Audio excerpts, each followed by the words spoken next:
안녕하세요, 홍씨입니다. 오늘은 기아의 EV3입니다. 제가 몇 달 전에 EV3 GT라인 풀옵션을 시승을 했었는데요. 오늘은 이와 반대되는 기본 트림, 깡통입니다. 제 옆에 있는 이 차량은 롱레인지 에어 트림이고요. 지자체 보조금과 정부 보조금을 포함하면 765만 원 정도가 나오기 때문에 실구매가는 3,600만 원대가 되고요. 여기서 배터리 용량이 조금 작은 스탠다드로 구매하셨을 경우에는 실구매가가 서울 기준으로 3,200만 원대가 됩니다. 그래서 제가 시승했었던 차량과 가격이 거의 7,800만 원 정도의 차이가 나는데요. 참고로 비슷한 가격대의 전기차로는 코나 일렉트릭과 니로 EV, 토레스 EBX가 있는데요. EV3 같은 경우는 방금 언급드린 차량들보다 성능은 좋은데 가격은 가장 낮기 때문에 이 급에서 가성비가 가장 좋은 전기차다라고 볼 수가 있습니다. 최고 트림과의 차이점으로는 헤드라이트를 꼽을 수가 있습니다. 에어 트림에서도 스타일 옵션을 추가하시면은 LED 라이트를 가져갈 수가 있는데요. 기본 트림은 일반 전구 타입이 적용이 됩니다. 디자인 패키지가 들어가 있지 않기 때문에 심심한 느낌이 들지만 방향지시 등이나 비상등을 점등을 했을 경우에 이 주간주행 등 이 라인에 들어오기 때문에 큰 차이는 나지 않는다라는 생각이 들었습니다. 그리고 두 번째로 다른 점은 재질의 차이가 있는데요. 윗급인 어스나 GT라인과 비교했을 때 기본 트림 같은 경우는 스크래치에 강한 블랙 플라스틱이 적용 빈도가 상당히 많습니다. 그래서 전면부의 범퍼도 블랙 플라스틱이 다수를 차지하고 있고요. 대신 심심하지 않게 약간의 디자인이 들어가 있기 때문에 만족스러운 느낌인 것 같습니다. 측면부 같은 경우는 기본 트림, 깡통답게 17인치 휠이 적용이 되어 있습니다. 제가 GT라인을 시승했었을 때에는 19인치가 들어갔기 때문에 되게 예뻤거든요. 근데 역시 기본 트림의 휠이라서 그런지 좀 단조로운 디자인이 적용이 되어 있습니다. 깡통 같은 경우는 이 타이어 스펙이 215에 60 타이어가 적용이 되어 있고요. 또 휠하우스도 나름 여유가 있기 때문에 약간의 험지도 주행이 가능하지 않을까라는 생각이 듭니다. 그리고 측면부에도 이렇게 스크래치에 강한 무광 플라스틱이 많이 적용이 되어 있습니다. 참고로 충전구는 조수석 옆쪽에 위치해 있고요. 이 차량은 롱레인지이기 때문에 81.4kW 배터리가 탑재가 되어 있어서 복합 주행 가는 거리는 501km가 나온다고 합니다. 그리고 360kW급 초급속 충전도 지원을 하고 있기 때문에 사실 저는 스탠다드보다는 롱레인지를 조금 추천드려요. 또 측면부에서 윗트림과의 차이점으로는 이 아래쪽에 스커트에도 블랙 무광 플라스틱이 적용 빈도가 상당히 많습니다. 여기서 GT라인 같은 경우는 블랙 하이글로시 들어가고 디자인도 좀 다른 게 들어가기 때문에 약간 예쁘거든요. 근데 전반적으로 깡통답게 스탠다드한 디자인을 가지고 있습니다. 그리고 조금 더 올라오시면은 디에로 몰딩도 역시나 이렇게 무광 플라스틱이 전반적으로 적용이 많이 되어 있고요. 또 이 차량 같은 경우는 깡통이기 때문에 여기 루프렉이 없습니다. 사실 에어트림에서도 옵션을 추가하시면은 루프렉이 달리긴 하거든요. 근데 이 차량은 진짜 완전 리얼 깡통이라서 그런지 이렇게 루프렉도 없습니다. 사실 레저라든지 캠핑을 좀 즐기시는 분들은 옵션을 추가하시는 게 좋을 것 같다라는 생각이 듭니다. 그리고 후면부에서의 차이점은 범퍼 몰딩이 다릅니다. 마찬가지로 전면부나 측면부에서 정말 많이 적용이 되어 있었던 이 무광 블랙 플라스틱이 후면 범퍼에도 적용이 많이 되어 있고요. 또 하나 다른 점으로는 라이트를 꼽을 수가 있습니다. 사실 이것도 스타일 패키지를 추가하시면 LED가 들어가는데요. 현재 이 차량은 완전 기본 깡통 트림이기 때문에 보시는 것처럼 벌브 타입이 들어갑니다. 그리고 또 바로 윗 트림이라고 볼 수 있는 어스와 가장 큰 다른 점은 전동 트렁크의 유무이지 않을까라는 생각이 드는데요. 이거는 어스부터 들어가고요. 기본 트림 에어에서는 이렇게 손으로 올리셔야 됩니다. 다만 가스 리프터가 들어가 있기 때문에 올릴 때는 그렇게 큰 힘을 요하지 않고요. 닫을 때는 이런 식으로 이렇게 힘을 줘서 닫아야 되기 때문에 트렁크 사용 빈도가 많으신 분들은 에어트림보단 어스가 조금 더 좋지 않을까라는 생각이 듭니다. 자, 그리고 이번에는 실내입니다. 윗트림과 비교했을 때 깡통 트림의 차이점으로는 가장 먼저 이 센터 쪽에 있는데요. 어스 트림으로 가게 되면 슬라이딩 콘솔이 적용이 되어 있어서 제가 이거 너무 신기하다라고 말씀을 드렸는데요. 기본 트림은 보시다시피 없습니다. 없어요. 대신 이렇게 수납 공간이 조그맣게 들어가 있고요. 안쪽에도 암레스트를 열게 되면은 마찬가지로 수납 공간이 있기 때문에 뭐 짐이 많으신 분들은 이게 조금 더 좋을 것 같긴 하지만 저는 개인적으로 슬라이딩 콘솔이 있었던 게 좀 더 유용하지 않나 라는 생각이 들었습니다. 그리고 아래쪽에는 컵홀더를 포함해서 수납 공간이 다양하게 들어가 있고요. 또 기본 트림이긴 하지만 무선 충전 패드도 있습니다. 다만 위 트림과 비교했을 때 재질들이 이렇게 단조로운 플라스틱들이 많이 적용이 되어 있고요. 또 시트 같은 경우도 기본 트림은 색깔의 선택지가 다양하지가 않습니다. 반대로 위 트림으로 가게 되면은 실내 인테리어를 조금 더 다양하게 고를 수 있다는 게 장점으로 느껴지고요. 또 하나 다른 점은 이 헤드레스트에 있습니다. 어스 트림으로 가시게 되면은 메쉬망이 포함이 된 헤드레스트가 적용이 돼서 뭔가 안락하고 편안했었는데요. 기본 트림에서는 그냥 일반 가죽이 적용이 되어 있고요. 또 시트 재질 같은 경우도 고급스럼보다는 실용적인 가죽이 적용이 되어 있습니다. 그래도 이 중앙부에 보시면은 약간 색깔이 다른 게 적용이 되어 있거든요. 그래서 단조로움은 어느 정도는 피한 모습인 것 같습니다. 그리고 동승석 파워 시트나 워크인 디바이스도 위 트림인 어스부터 들어가기 때문에 뭔가 차량에 탑승 인원이 많다 하시면은 역시나 위 트림으로 가시는 게 조금 더 좋을 것 같다라는 생각이 듭니다. 그리고 운전석, 요 센터 쪽을 보면은 사실 디자인적인 면에서 GT 라인을 제외하면은 에어와 어스의 큰 차이점이 보이진 않습니다. 디자인이 거의 동일하게 들어가 있기 때문에 요거는 깡통 트림을 구매하셨을 때 메리트가 조금 더 좋지 않을까라는 생각이 들어요. 그리고 현재 이 차량은 롱레인지 에어 트림에 드라이브 와이즈 이 옵션 딱 하나만 들어가 있는 차량이라서 이렇게 스티어링 휠 좌측에 보시면은 스마트 크루즈를 위한 버튼들이 들어가 있는데요. 다만 기본 트림을 구매하시고 드라이브 와이즈를 추가를 안 하시면은 그냥 일반적인 크루즈가 적용이 됩니다.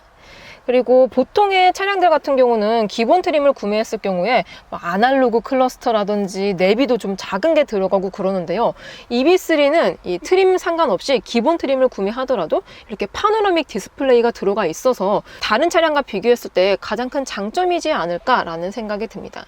그래서 기능 같은 경우도 사실 위 트림과 큰 차이점이 없어요.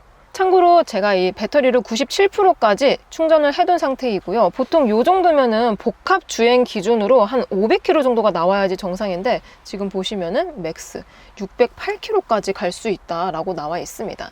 그래서 EB3는 제가 최초 시승일 때도 말씀을 드렸지만 복합 주행 가는 거리보다 훨씬 더 많이 나오는 것 같아요. 그리고 이렇게 EB3의 최초로 적용이 되어 있는 주행 가는 거리 가이드도 이렇게 맥스 752km까지 주행이 가능하다라고 나와 있습니다. 야, 이렇게 소형 SUV 전기차인데 700km 가까이 갈 수 있는 차량은 거의 드물지 않을까라는 생각이 들어요. 그래서 위트림인 어스나 GT라인과 다른 점은 외장과 마찬가지로 거의 이 실내 소재 차이가 있습니다. 가령 GT라인 같은 경우는 되게 예쁜 가니쉬와 함께 디자인들이 적용이 되는데요. 기본 트림 에어 같은 경우는 심심한 디자인과 함께 플라스틱의 사용 빈도가 전반적으로 많습니다. 그리고 도어 트림 같은 경우도 가죽은 이쪽밖에 없어요. 이 팔을 거는 쪽. 이쪽 외에는 거의 다 이렇게 생짜 플라스틱이 적용이 되고 있기 때문에 재질면에 있어서는 역시나 깡통 트림다운 모습을 갖추고 있습니다. 그래도 아무런 옵션을 추가하지 않더라도 열선과 통풍 시트, 핸들 열선까지 같이 들어가 있습니다. 이거는 조수석에서도 마찬가지로 사용할 수 있기 때문에 다른 모델들과 비교했을 때 EB3의 장점이라고 생각이 들기도 해요. 그리고 현재 낮이라서 앰비언트 라이트가 별도로 들어오진 않는데 기본 트림 같은 경우는 앰비언트 라이트가 들어오지가 않습니다. 요거는 어스부터 들어가고요. 앰비언트 라이트가 없기 때문에 밤에 봤을 때에는 좀 단조로운 것도 기본 트림만의 단점이지 않을까라는 생각이 들어요. 그리고 EB3 기본 트림의 2열 옵션 같은 경우는 사실 뭐 많지는 않습니다. 이렇게 중앙부에 에어벤트, 열선 같은 경우는 어스 트림부터 들어가기 때문에 에어벤트를 제외하면은 뭐 이렇다 할 만한 옵션이 없긴 합니다. 대신 이렇게 1열 시트 뒤쪽에는 C타입 충전 단자가 있기 때문에 핸드폰 충전 정도는 할 수 있을 것 같고요. 또 센터 아래쪽에 보시면은 약간의 수납 공간과 함께 암레스트도 같이 있습니다. 그래서 옵션 면에서는 살짝 부족할 수 있겠지만 또 이 뒷자리에 사람을 못 태울 정도는 아니기 때문에 의외로 가성비가 좋은 것 같아요. 자, 이렇게 2열까지 기본 트림 EB3를 봤습니다. 자, 그럼 이제 시승을 나가보도록 해볼게요. 고! 짠! 저는 EV3 에어 트림을 타고 주행 중입니다. 현재 제가 시승 중인 차량은 롱레인지 트림인데요. 스탠다드 트림과 비교했을 때 배터리가 81.4kW가 들어가기 때문에 주행 가는 거리가 깁니다. 그래서 현재 배터리가 95%가 차 있고요. 주행 가는 거리는 총 596km라고 나와 있습니다. 근데 복합 주행 가는 거리가 100% 완충을 했을 때 501km를 갈 수 있다라고 나와 있잖아요. 근데 EV3는 복합 주행 거리보다 실제 주행 가는 거리가 훨씬 더 잘 나옵니다. 그리고 이 트리 컴퓨터 상으로는 주행 가는 거리 가이드에 맥스가 733km까지 주행할 수 있다라고 뜨거든요. 근데 실제로 막상 700km까지는 조금 힘들겠지만 가득 충전했을 때 600km 정도는 주행이 가능하지 않을까라는 생각이 듭니다. 자, 이번에는 실내 정숙도인데요. 저는 기본 깡통 트림을 타고 있기 때문에 위급 어스 트림과 비교했을 때 1열에 이중접합 차음 유리가 빠집니다. 그래서 제가 탔었던 시승차들은 거의 대부분 풀옵션이다 보니까 이중접합 차음 유리가 다 적용이 되어 있었던 EV3였거든요. 근데 현재 저는 그냥 이제 단일 유리가 적용이 되어 있는 EV3를 타서 그런지 왠지 뭔가 풍절음이 살짝씩 뚫고 들어온다라는 느낌이 드는 것 같기는 해요. 자, 현재 지금 시속 80km 정도로 주행 중이고요. 요랬을 때 데시벨을 측정해보면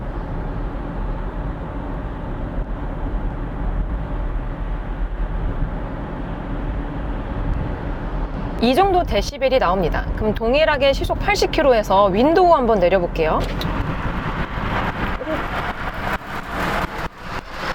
오, 이제 윈도우 닫아보겠습니다. 큰 차이가 나진 않거든요. 근데 1열에 이중접합 차음 유리가 있고 없고 차이가 살짝 있습니다. 정말 디테일하게 들어보면 확실히 이 단일 유리가 조금 더 외부 소음이 이렇게 포터라든지 디젤 엔진을 품고 있는 차량이 지나가면은 외부 소음 유입이 살짝 들어오는 것 같아요. 자, 그리고 이번에는 승차감입니다. 제가 시승 중인 차량은 17인치 휠의 기본 사양이기 때문에 GT라인과 비교했을 때 휠 인치수가 다른 것 외에는 일반적인 댐퍼라든지 서스펜션의 방식들이 별도로 다르진 않거든요. 이렇게 다리 이음새 지나가 볼게요. 오, 이랬을 때 노면의 충격들을 하부에서 어느 정도 걸러주고 있습니다. 사실 EV3가 급으로 따지자면 B세그먼트, 소형 SUV에 속하는데요. B세그먼트 중에서는 나름 편안한 하체 감각을 가지고 있는데요. 근데 다만 이게 19인치 휠과 비교했을 때 승차감의 차이가 크게 느껴지진 않습니다. 이 로드 노이즈처럼 승차감도 거의 비슷하게 느껴지는데요. 지금은 방직턱이 없지만 제가 아까 연속된 방직턱이 있는 구간도 지나갔었는데요. 연속된 방직턱 구간을 지나갔을 경우에는 19인치 휠을 달고 있는 GT 라인보다 17인치를 달고 있는 기본 트림이 좀 더 편안한 느낌이 들었습니다. 자, 이번에는 가속감입니다. 현재 저는 롱레인지 차량을 시승하고 있기 때문에 배터리가 81.4kW가 탑재가 되는데요. 다만 스탠다드하고 비교했을 때 배터리가 훨씬 큰 게 들어가 있기 때문에 마력이라든지 토크를 조금 더 세게 할 수 있음에도 불구하고 스탠다드와 롱레인지 마력과 토크는 동일합니다. 사실 제가 스탠다드 트림을 아직 시승을 안 해봐서 정확한 비교를 하기에는 좀 어려움이 있겠지만 기본 트림 롱레인지도 한번 스포츠 모드로 바꾸고 달려보도록 해보겠습니다. 드라이브 모드는 동일하게 에코, 노멀, 스포츠, 마이 드라이브, 스노우 이렇게 총 5가지가 있고요. 이렇게 스포츠 모드로 바꾸니까 클러스터가 정말 예쁘게 변신을 했어요. 그리고 뭔가 미묘하게 엑셀 피드백도 좀 더 라이트해진 느낌이 드는데요. 살짝 속도를 줄인 다음에 밟아볼게요. 저속에서 고속으로 풀악셀! 오! 야, 역시 즉각 토크감, 뭔가 휠스핀이 날 정도로 엄청난 구동력과 함께 야, 차체를 정말 가뿐하게 구동을 시켜주고 있습니다. 거의 대다수의 전기차가 그러긴 하지만 EV3는 아무래도 세그먼트가 조금 작은 세그먼트에 속하다 보니까 이 작은 차체에서 오는 라이트함이 굉장히 기분 좋게 달려가지고 있거든요. 그래서 살짝 또 이렇게 엑셀링 해볼게요. 이렇게 밟으면 이렇게 헤드레스트에 박치기를 할 정도로 즉각 토크감과 함께 파워면에 있어서는 부족함이 절대 없습니다. 너무 잘 나가고요. 또 요 정도 세그먼트의 차량들이 고속에서 초고속 영역으로 진입을 했을 때 전기차 같은 경우는 약간 뭐 출력이 부족하진 않은데 넉넉하지가 않은 것 같다라는 느낌을 받을 때가 좀 많았거든요. 근데 EV3는 이게 B세그먼트인데도 불구하고 80kW대의 배터리를 가지고 있어서 그런 건진 몰라도 고속에서 초고속 용역으로 진입을 할 때 출력에 있어서 부족함이 느껴지지 않고 있습니다. 오히려 더 밟으면 더 나갔지 부족함은 절대 없어요. 그래서 EB3는 B세그먼트에서 승차감도 탑급에 속하지만 가속감 같은 경우도 전혀 부족함이 없기 때문에 5인이 다 탑승을 하더라도 가속감 측면에서는 크게 차이가 나지 않을 것 같다라는 생각이 들어요. 근데 이렇게 제가 스포츠 모드로 막 엑셀을 밟으니까 주행 가는 거리가 훅훅 떨어지는 게 눈에 보입니다. 이거는 뭐 전기차들의 공통인 것 같아요. 자, 현재 스포츠 모드이고요. 아직까지는 약간의 굴곡진 도로, 와인딩까지는 아니지만 세미 와인딩 수준의 이런 커브 구간을 가고 있습니다. 요랬을 때 스포츠 모드로 세팅을 해두면은 뭐 가속감의 차이도 있긴 하지만 기본적으로 스티어링 휠 담력이 좀 다르게 느껴지거든요. 그래서 핸들을 돌렸을 때 핸들에서 오는 신뢰도와 무게감이 좀 안정적으로 느껴져서 그런지 이런 구불구불한 길을 갔을 때에도 상당히 재밌습니다.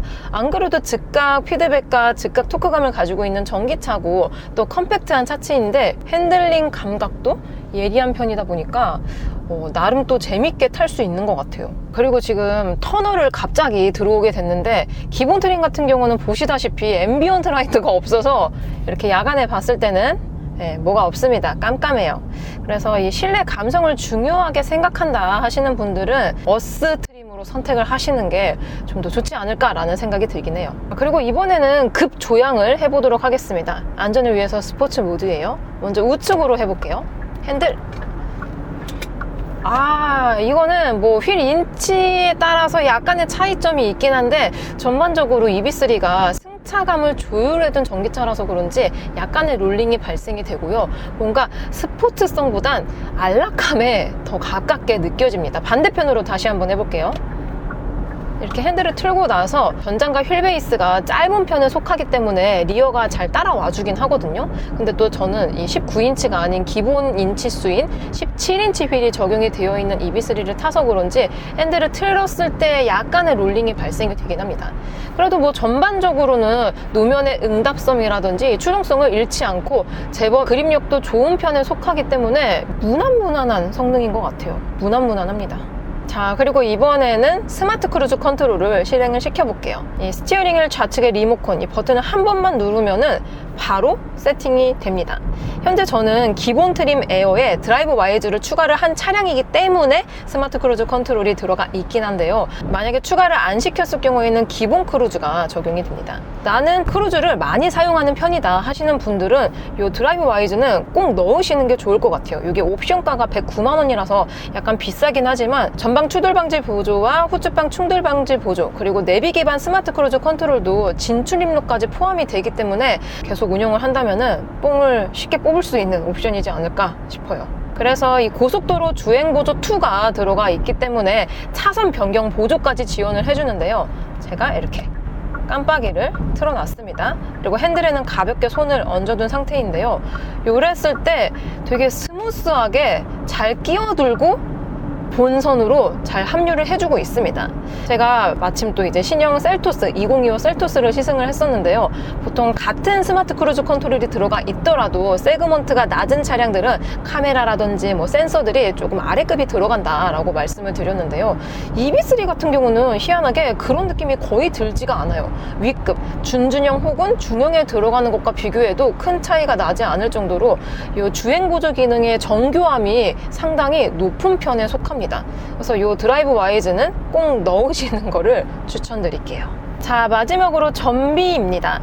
현재 저는 약 50km 정도 주행을 했고요. 요랬을 때 전비는 7.6km가 나옵니다. 공인 전비는 5km대가 나오는데요. 역시 주행 가는 거리처럼 전비도 복합보다 훨씬 높게 나오는 것 같습니다. 그리고 배터리는 92%가 차 있고요. 주행 가는 거리는 572km라고 나와 있습니다. 그 외에도 EB 전용 인터페이스를 통해서 내가 배터리를 어디서 어느 정도 많이 사용을 하는지 전력 소비량도 디테일하게 볼 수 있기 때문에 확실히 신형이 좋은 것 같아요. 자, 이렇게 기아의 EB3 에어트림을 시승해 보았습니다. 추가적으로 EB3는 독일 자동차 전문지에서 4만 유로 미만 최고의 차에 선정이 되었다고 하는데요. EB3는 독일에서 아직 인도가 되지 않은 상황임에도 불구하고 2024 최고의 차를 받은 걸 보면 국내뿐만이 아니라 해외에서도 가성비가 좋은 전기차임을 입증받은 사례인 것 같습니다. 특히 오늘 제가 시승한 차량처럼 기본 트림으로 구매를 하신다면 저렴한 초기 비용과 저렴한 유지 비용으로 운용을 할 수 있기 때문에 진짜 최고의 전기차이지 않을까라는 생각이 듭니다. 저는 그럼 다음 영상으로 찾아뵙겠습니다.